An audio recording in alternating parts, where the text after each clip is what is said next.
Hi Max, here is Anna. How is the installation progress of the robot workstation?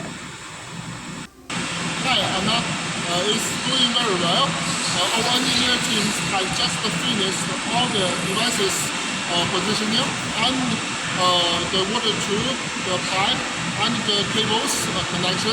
So we are going to finish the assembly stage. Okay Max, how many people are needed on site installation? Because winwin's robotic Waterjet workstation has a very good start on the design stage.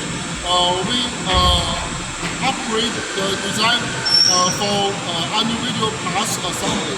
So it only needs 2 to 3 workers to connect all the cables and the equipment positioning, and then we can do the commissioning directly after the stage. Okay Max, how long will the installation progress take?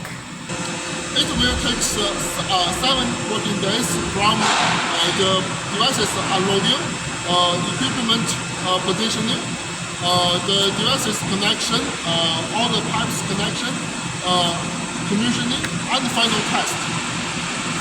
Okay, thanks Max. According to your on-site installation experience, can the customer install independently under the guidance of video? There's no problem at all that we have very detailed guide videos to guide our customers finish all the assembly for workstation. Okay, thanks Max.